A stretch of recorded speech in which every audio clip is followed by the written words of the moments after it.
Remember that you can support the podcast via Patreon. The link is below. Otherwise, stay tuned for the podcast starting now.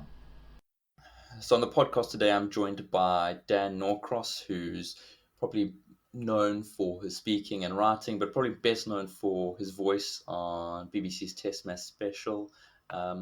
So welcome. Thank you for making some time for me today. Darren, it's a pleasure. Let's face it, we've all got quite a lot of time on our hands at the minute. Yes, well, let's jump straight into that then. Um, Obviously, with the coronavirus bringing all sport around the globe to a bit of a standstill now, and being advised to self-isolate where one can, what kind of effect do you think this is going to have now on cricket in the UK, especially the English county season's meant to be kicking off? When is it? Next month. Um, so yeah, it's a funny one we find ourselves in. It really is, and we're in uncharted territory. I say uncharted territory, and these things have happened twice before, I guess you'd say. 1915, end of 1914, 15, and then again, end of 39 and 1940. So uh, English cricket has had those disruptions before, but I don't think when it's ever been quite so fragile, certainly in the domestic game. And there will be enormous concerns among both supporters, obviously, administrators, but players. I mean, let's not forget for the players, this is a really unsettling time. British, or I should say English domestic cricket supports 18 first class counties. There's an awful lot of people whose jobs are reliant on those organisations still existing, coaches, the guys who run the clubs, all the people who make those clubs work. Uh, and it's going to be a real challenge. Firstly, I guess for cricket, but it's going to be a huge challenge for the country and for the government. We've got a government at the moment that wasn't perhaps the one that you would want to have had in power at a time when a lot of people are going to be looking for handouts. That's not their sort of natural modus operandi, and I can't see how certain clubs, the likes of Leicestershire, Derbyshire, Northants, for example, are going to survive unless they're given help and support by the government, which I'm sort of confidently expecting they will actually. My initial anxiety over the situation has slightly dissipated as I realised that, well, as I realise, and as also the government realises the severity of the situation. So I'm getting a little bit of comfort about some of the support that's going to be offered to small and medium sized businesses. And a lot of these counties would fall into that kind of general area. Uh, but I guess also, I think once the fallout of this really becomes apparent, which will probably be in the next 2 or 3 months, then I think we'll start to see the government really having to pile in with help for all sorts of different sectors. And hopefully, cricket will get that help. It's a very unsettling and precarious time. It couldn't have happened at a worse time, of course, from an English cricket perspective. I know football fans are up in arms because their season's nearly over and they're wondering when it'll end. Well, they need to spare a thought for cricket that gets 5 months of a season, has waited 7 months to get one, and then it's going to be wiped out. I think I wouldn't be at all surprised if we see next to no cricket this summer. So broadcasters aren't going to get the games that they've paid for. Players are not going to be able to play. I mean, we've seen lots of stuff today on Twitter of isolating cricketers playing backyard cricket. It's produced a boon in cricket funnies, and it's sort of made the game funny again, I guess. But uh, it's so early in the process, Darren, to be able to be sure how bad this will be for cricket. But it's certainly ringing alarm bells, and I'm sure administrators are on that, supporters are on that, and eventually the government will be. It's not going to be their first priority. We're talking about the NHS here, aren't we, at the moment, and food shortages and people self isolating and self employed people getting no money and people defaulting on rents and mortgages. So at the moment, it would be a little bit unseemly, I think, for cricket to be um, charging around keening and wailing and giving ululations as if their nearest and dearest had just died. But it is going to be an issue, and it will have to be dealt with at some point. Yeah, I saw an article saying that well, there will be like £100 million black hole to fill, kind of thing, um, if the season doesn't go ahead, which is, yeah, quite a big number. And also, like you say, you've got to, I think as well, you bear yourselves, the freelance kind of journalists, and commentators, and that rely on the cricket season to make a living. So I'm sure that also impacts your life. Hugely. I mean, absolutely hugely. But again, I mean, because we're so early in the crisis, um, I I don't think it's right too much for people who live a thoroughly charmed existence like cricket commentators to be sort of saying, "Oh, look at me, I've got no money." I mean, the fact of the matter is that there will be a lot of commentators out there that people take for granted, and they don't really understand how the finances of broadcasting work. Most of my colleagues are freelancers, and we rely on the income we get from an average season, as well as the stuff we do in the winter. Now, I mean, just to give you an example, my last bit of paid work before the season was going to be the Australia New Zealand one day international for BT, and then that got cancelled, and they don't pay you for that sort of thing. So, uh, yeah, I mean, in all honesty, I've got zero income coming in for the foreseeable future, and I have a mortgage and bills to pay. So I'm fully expecting to be bankrupted by it. But by the same token, I'm also kind of sanguine because I know that the country's in this boat. By the country, I mean, we have moved steadily in the last few years, last 10 years, I guess, to a gig economy and to freelancers. So, excuse me, the country can't afford to have millions of people go bankrupt and default on payments for stuff. So it's a bigger issue than just cricket.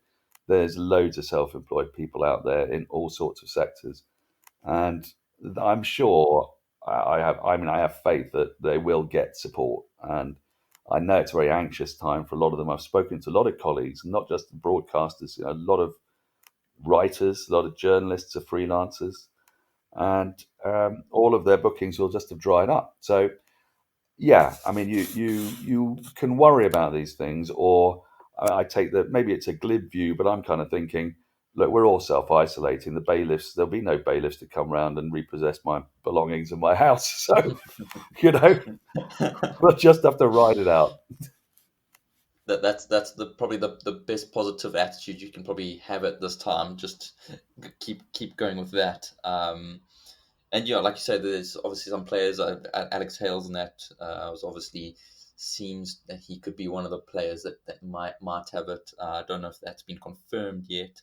But also saw an article with Gareth Batty saying that obviously if the season is cancelled, kind of thing, that he may never play again, which would be quite sad, because he has been around for quite a long time. Because I remember him when I was still in junior school, him playing for England, and that was a good probably 13, 14 years ago. So Yep. he's probably one of the older statesmen. Oh yeah, I mean, there's a real chance for a lot of collateral damage on that score. I mean, Gareth is a quite a high-profile character who's looking at, not going to fulfil his last year potentially. But also, you've got Jimmy Anderson, who's again, I mean, he protests that he's got many years left in him, and I hope that he does. But it doesn't help as you're getting to that age to have a year knocked off. Uh, like I say, the sort of it's a little difficult to get too vexed about those issues right now because we're looking at a lot of people who are worried about an awful lot of their family members. The England tour to Sri Lanka was quite rightly called off, even though, and I was, I desperately wanted that to go ahead. I was going to go out for it, and it didn't happen. And people were saying, well, couldn't they play it behind closed doors? They sort of forget that the players are human beings and they had family back home, and just the same way I've got in-laws who are in their 80s and we're trying to work out today and tomorrow before they sort of go behind the metaphorical paywall on Saturday when we're supposed to not see them anymore, how we can set them up and look after them for 12 weeks when you can't go around and see them. So I guess in a way, the sort of temporary end of a stellar career in cricket, doing something that you really enjoy, takes kind of second place to the very real family concerns that people have got up and down the country right now. And sport needs to, I think sport needs to remember that it is, as I think Jonathan Liu might have said, and also sort of Jurgen Klopp in a different context, it's the most important of the unimportant things. It does matter to an awful lot of people, and I think the lack of sport is going to hit people very hard over the course of the next few weeks. But in this initial phase, we're looking at one of the most remarkable events, certainly in my lifetime, since the Second World War, really. And what we've firstly got to do is get everybody to buy in to the realization of just how severe this crisis is, and then, in a way, deal with the fallout. Because at the moment, there's an awful lot of still. I live in London, and uh, there's a kind of a lack of awareness of just how severe it is among a certain sector of the population. You know, the younger you are, the less it impacts you. It feels. Well, I think we're going to start to feel those impacts severely shortly. Yeah, and we'll have to monitor it and see how it plays out. But maybe something that we can be thankful for is that the women's T20 managed to finish up just before the coronavirus really hit and made a huge impact. Um, and yeah, I don't think it's been spoken enough about really is women's cricket and how much of a rise and uptick there's been over the last, I don't know, maybe 2 years or so that I've seen. Because I managed to watch a few games and highlights and that, and yeah, with really good games, some really exciting close ties. And yeah, the likes of Thailand playing cricket at a women's T20 World Cup, just amazing. Isn't it marvelous? I mean, I sort of got into women's cricket properly for the first time around about 2008, 2009. And we started when it was televised, basically. And I've followed it very closely ever since. I've done an awful lot of commentary on it for the BBC.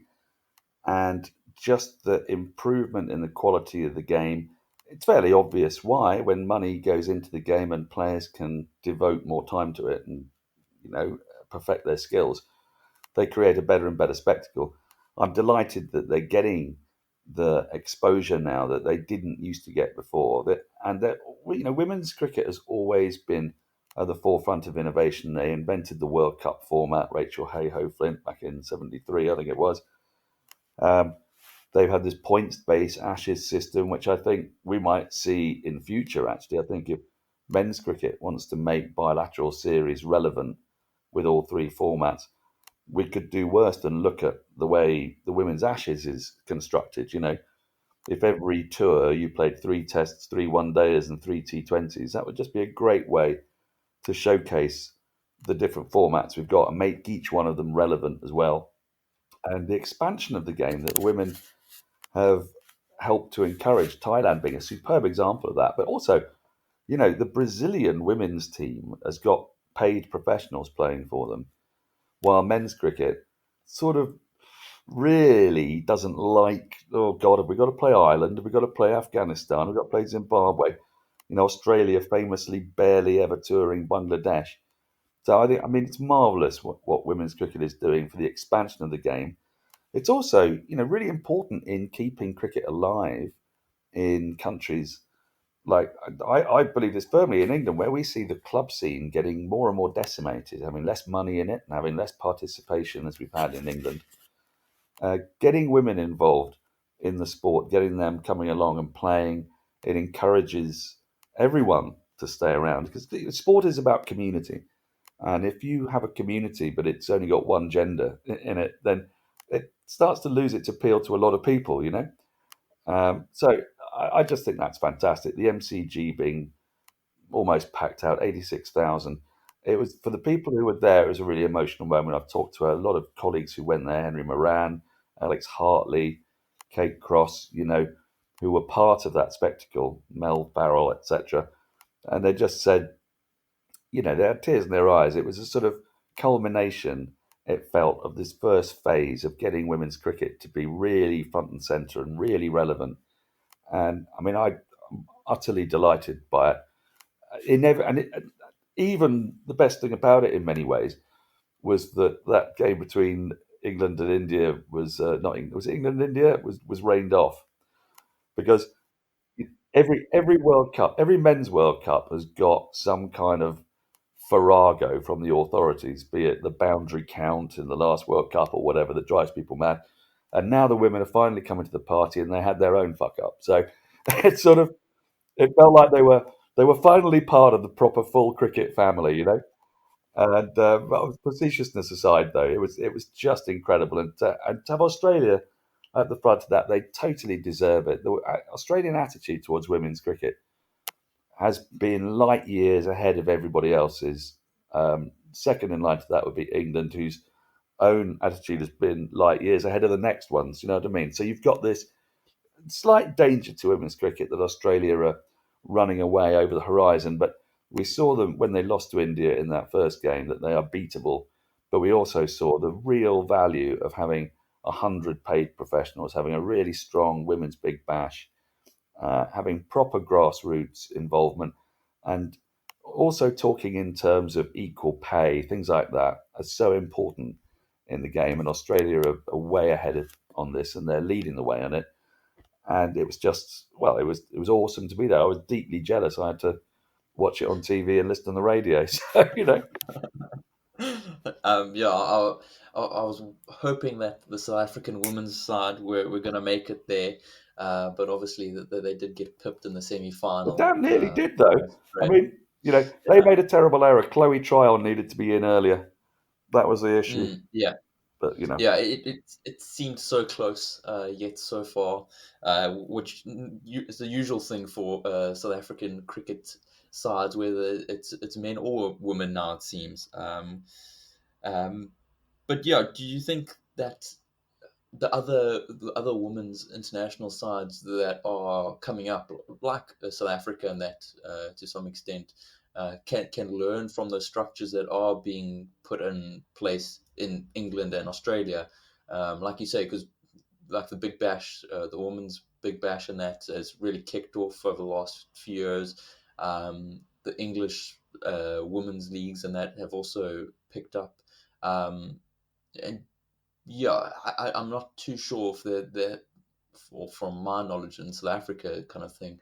I don't know if there's that kind of strong structure when it comes to women's cricket.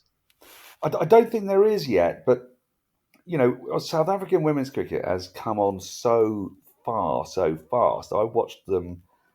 I can't remember the exact year. It might have been 2016, and it was not a dissimilar team to the one they had now. Van Niekerk, Mignon du Preez, Chloe Tryon was playing even then, Suna Loose, and with no disrespect to them, the English team completely outclassed them. They played T20 games in Scarborough, I think it was, and they couldn't really get above 80, 90 runs in 20 overs. The difference in the last few years from a bit more time, a bit more money going into the game, and having some of that raw talent as well, has transformed South African women into, I think, genuinely, the four teams that were in those semi-finals, India, South Africa, England, Australia, are the best four teams. And it's testament to what South African cricket has done there that they were anywhere near that. Because if you'd said to me 3 years ago, well, New Zealand and the West Indies would have been miles ahead of South Africa. Well, part of it's because New Zealand have gone sort of stayed the same, really. West Indies have gone backwards, but South Africa, to their credit, have gone forwards, and they were really impressive throughout the tournament. They were in that semi-final by rights. They were unbeaten. They could have beaten Australia. It would have been, I mean, it would have been a shock, but it didn't feel like it would have been a shock when you were watching the game because some of these players are now really well known. Shabnim Ismail, talked about Van Niekerk, Lizelle Lee at the top of the order. I've been at the Oval and watched her hit the ball literally out of the ground on the gasometer side. She doesn't hit small sixes. She is a powerful woman. Let's put it that way. Um, what I would say is that they've got things to work on. Fitness is an issue in South African women's cricket. They sort of remind me a little bit of the Northants team of 4 or 5 years ago. I think they could do with spending a little bit more time on that. But this is a mild observation, at worst, a very gentle criticism, because where they've got to from where they were is a really encouraging sign. And you touched earlier on Thailand. At the back end of that game, they took 150 off one team, which I can't remember exactly who it was now. Yes. Now, It for a was. side to do that early in their development is It really was. It was impressive. one of the big. It was one of the big teams, I'm sure. It I can't was remember. it Was it? Pakistan? I can't. Yes, I think it was. I Yeah, think I it was think it was. Pakistan. Yeah. And Pakistan have also come on miles. I saw them 3 years ago, and they were really sort of lethargic. They had very low ambition. They're batting out 50 overs and scoring 163 when chasing 320. Now they look like a side that believes that it can win. And so, when you see Thailand doing that well, part of it is because um, the how can I put it? It's not that the standard, because you can't they're two different games, men's and women's cricket. But I think that it is possible for a women's team to progress quicker and get nearer the teams at the top than it would be, for example, for the Thailand men's team. If you put the Thailand men's team up against Australia in a one day international, we'd be waiting quite a while before they'd be competitive. So it's one of the great things about women's cricket is that you can get these stories; they can develop a bit more quickly. A little bit like having a bunch of Afghanistans in the men's team, if you like, where Afghanistan were unique. I think we might see more of this in the women's game, and I think that's going to help to grow the game globally. Mm.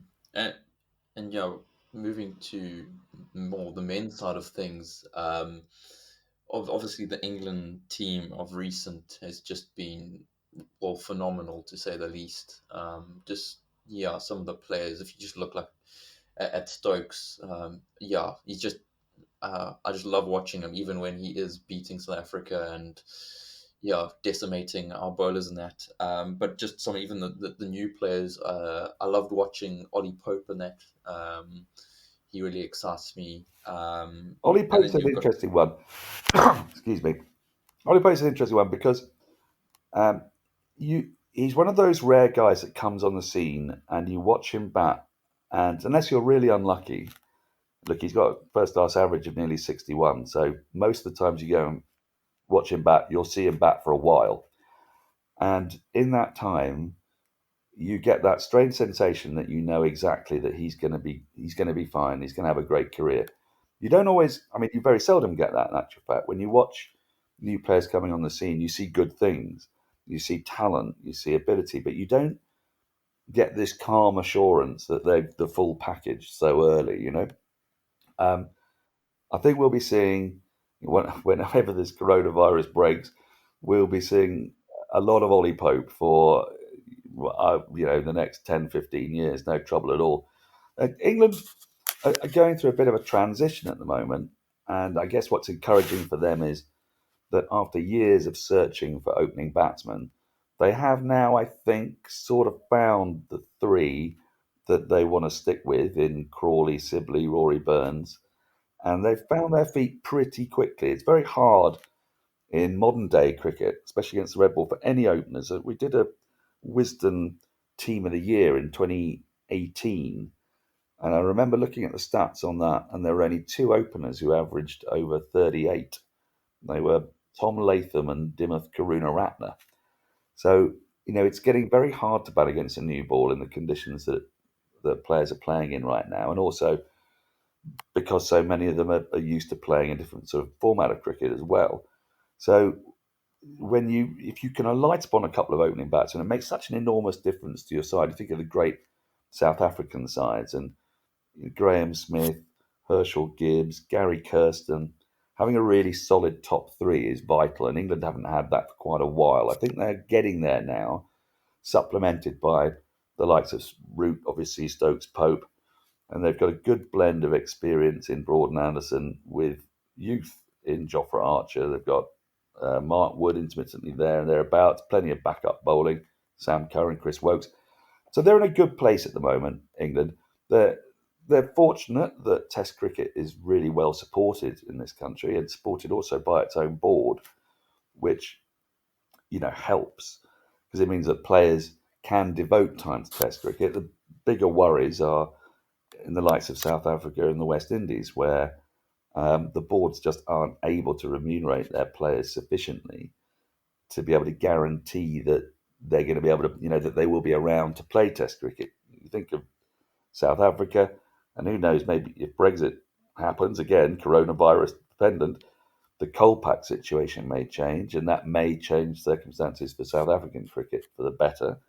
Won't necessarily change it for the better for the players, though. So you've got these competing issues. My concern, I guess, in Test cricket, and we've always got concerns because we love cricket, so it wouldn't be right if we weren't always panicking, is that Test cricket's sort of becoming an England, India, Australia club. Uh, New Zealand should be allowed to join, but are never given the credence that they should be given because they're a truly terrific side. And the fear is that the likes of South Africa and the West Indies are just on a sort of nasty down curve. The West Indies are bucking that trend, it's got to be said, lately, which is very promising. But South Africa does need to get its house in order. It needs to get its board working for the best interest of its players. And it needs its players to be able to buy in also to that board, which they haven't really been doing for the last couple of years. Yeah, hopefully now with Graham Smith coming in from the South African or the CSA side of things, hopefully he will be able to change things up and hopefully get a better foundation going forward. And I definitely like the fact that Mark Boucher has been brought in as coach in that, and we're also getting some of those old heads back like Jacques Cullison as consultants in that. So I think Kevin Peterson also uh, tweeted out something about it quite a while ago, and made me think why aren't we using this. There's a plentiful ex South African legends sitting there that you can use as consultants. If you think, like you've mentioned, the likes of Gary Kirsten, obviously coached India to a World Cup victory. And you look at the bowling side of things as well, the Alan Donalds, the Sean Pollocks, and the like.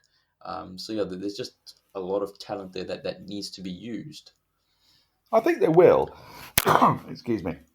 I think they will. I mean, I think there's been regime change, hasn't there, within the board, and uh, it looks to me like the right people are in place now.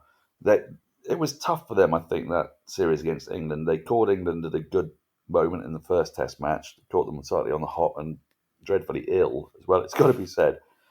Um, barely getting 11 fit players out in the field. So it was then you sort of saw the old failings of the by old failings I mean the failings of the last couple of years really come back. So there's a confidence issue, but we shouldn't downplay also. I mean, we were doing a program called the Cricket Social during that Test series on the BBC, and somebody sent us in an 11 of South African cricketers who are currently playing, who are ineligible for South Africa because they're Kolpaks. And there were some really terrific players there, Simon Harmer, Hashim Amla's retired, but Kyle Abbott.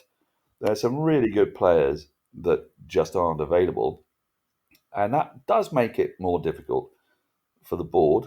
In some sense, it gives a bit of clarity though. So if I'm going to give a positive, uplifting message to South African cricket fans, when Jason Holder became captain of the West Indies, West Indian cricket was probably at rock bottom, and he basically got his squad together and he said, if you're committed to playing for the West Indies, especially Test cricket for the West Indies, then tell me now, and we'll proceed with you. Those of you who aren't, I get it, that's fine, but we're not going to fanny about anymore.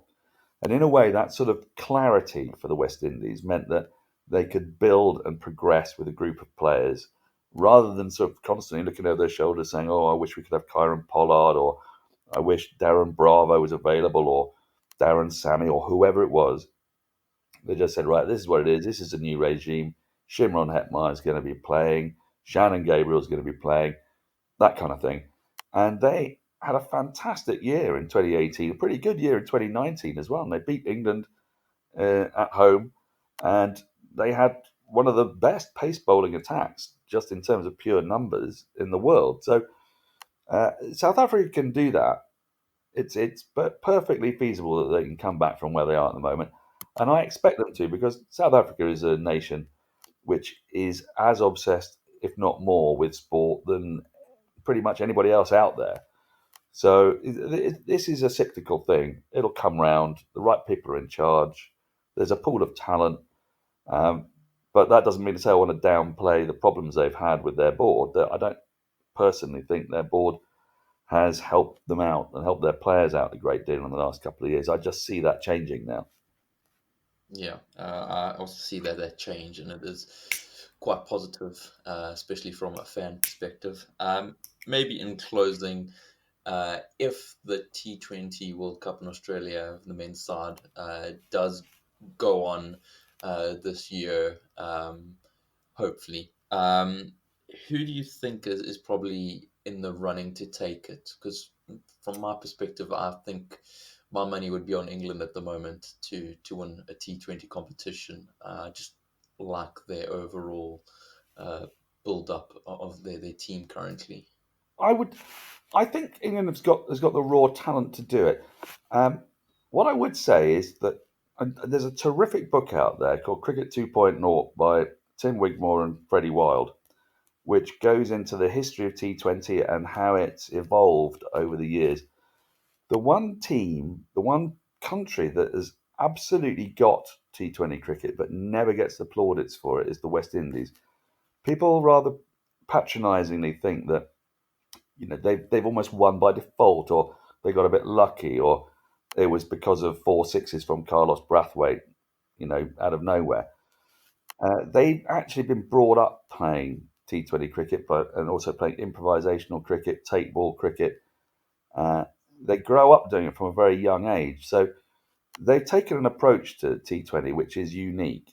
They really understood the importance of boundaries, especially sixes, being able to catch up when they're behind the rate. They play a very smart brand of T20 cricket. I think England have got the players, but I was slightly concerned by the way they went about, for example, their T20 tour, T20 games in South Africa. I didn't quite understand their use of their resources. Maybe that'll change when Jofra Archer's back and what have you. I don't yet think that England know what their plans are for T20. I think they're a potentially very good side. I think they are currently a good side, but T20 cricket is a lot more technical weirdly, than Test cricket and 50 over cricket, in that you've only got these 120 events and they really matter. So you've got to think about your matchups. You've got to make sure you've done your homework. You've got the right bowlers on against the right batsmen. That your batting order is right. That you use those resources especially well. And I'm fairly confident that they will get there, because I'm hugely impressed by Owen Morgan and by the England setup generally. I think it's a good one. So I would expect them to crack it, but I'd say don't certainly rule out the West Indies. Indians play a lot of T20 cricket via the IPL and have some tremendous young talents. Rishabh Pant. I mean, Ravindra Jadeja for me is the most underrated cricketer of the pretty much the last, well, since Jacques Kallis, basically. His numbers are extraordinary. You've got Australia in this mix, and when they play at home, when they play any cricket in Australia, they're incredibly difficult to beat. And they've got real wicket takers in Pat Cummins, Mitchell Starc, Josh Hazlewood. When they get them playing, they're hellishly difficult to get big totals against. I think those three are going to be the ones really to look out for. And then, of course, you've got the dark horses of New Zealand who always do better than anybody gives them credit for. It's not unreasonable to think that they were, I wouldn't say robbed of a World Cup, but they ran it so bloody close. They near as damn it did win it. So, let's not. I don't think that there are no foregone conclusions here, but I would say I put those four teams at the forefront of my thinking right now, and that's not even mentioning Pakistan, who until very recently were the number one side in the world on the back of what was it? Something ludicrous like 18 wins out of 19. I mean, it was absolutely nuts. So I just really hope it takes place because I think it's going to be exactly what cricket needs. There's every chance we're going to get no cricket at all this summer. It could be that starved of cricket, that could be one of the most exciting celebrations of cricket and relief if we can get back out on the pitch. Well, hopefully it does take place because, like you say, yeah, it will be exciting. And yeah, as you've mentioned, there are quite a few teams in the running that could take it. It's not a full drawn conclusion yet. Um, but in closing, thanks for joining me today. I appreciate your time and your insight. Oh, Darren, thank you. And tell me, are you isolating at the minute? Yes, I am. Well, Well, this is your chance. This is your chance to learn how to make the best bouillabaisse, or get like passably fluent in Mandarin, or watch all of Succession. Um, there are positives that we're going to take from this. I intend to box set my way through this with such aplomb, and by the end of it, you are never going to stand a chance against me in a pub quiz. That is my avowed intent. well, I'm sure people will fear you if you ever walk into a pub on quiz night unannounced.